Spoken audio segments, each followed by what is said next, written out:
2020 NDA സഖ്യത്തിൽ ചേർന്നതിന് പിന്നാലെ പാർട്ടിയിൽ പൊട്ടിത്തെറി. നേതൃത്വത്തിന്റെ ഏകപക്ഷീയമായ തീരുമാനത്തിൽ പ്രതിഷേധിച്ച് ഒരു വിഭാഗം നേതാക്കൾ പാർട്ടി വിട്ട് കോൺഗ്രസിൽ ചേർന്നു. പാർട്ടി ഭാരവാഹികളും ജനപ്രതിനിധികളും ഈ കൂട്ടത്തിലുണ്ട്. 2020 BJPയുടെ റിക്രൂട്ടിംഗ് ഏജൻസിയായി മാറിയെന്നും ജനങ്ങളെ വഞ്ചിച്ചുവെന്നുമാണ് പുറത്തുപോയ റസീന പരീദ് ഉൾപ്പെടെയുള്ളവർ ഉന്നയിക്കുന്ന പ്രധാന ആരോപണം. NDAയിൽ ചേരാനുള്ള തീരുമാനം പാർലമെന്ററി ബോർഡ് അംഗങ്ങളോ വാർഡ് കമ്മിറ്റികളോ ജനപ്രതിനിധികളോ അറിഞ്ഞിട്ടില്ലെന്ന് പുറത്തുപോയ നേതാക്കൾ പറഞ്ഞു. തിരുവനന്തപുരത്ത് പോയി കുറച്ചുപേരെടുത്ത തീരുമാനമാണിത്. ടെലിവിഷനിലൂടെയാണ് ലയനം അറിഞ്ഞത് തന്നെ. ഇടത് വലത് മുന്നണികളിലേക്ക് ഇല്ലെന്ന് പ്രഖ്യാപിച്ചാണ് 2020 പ്രവർത്തിച്ചിരുന്നത്. ലയിക്കണമെന്നുണ്ടെങ്കിൽ പാർട്ടി പിരിച്ചുവിടുമെന്നായിരുന്നു മുൻ നിലപാട്. എന്നാൽ BJPയുടെ റിക്രൂട്ട്മെന്റ് ഏജന്റായി പ്രവർത്തിച്ചിരിക്കുകയാണ് പാർട്ടിയെന്നും പുറത്തുപോയവർ കുറ്റപ്പെടുത്തി.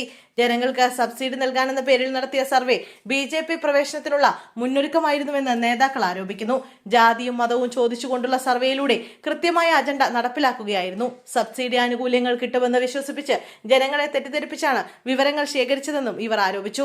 പാർട്ടിക്കുള്ളിൽ അഭിപ്രായ സ്വാതന്ത്ര്യമില്ലെന്നും പ്രസിഡന്റ് സാബു ജേക്കബിന്റെ ഏകാധിപത്യപരമായ നിലപാടുകളാണ് തുടരുന്നതെന്നും കോൺഗ്രസിലേക്ക് ചുവടുമാറിയവർ ആരോപിച്ചു.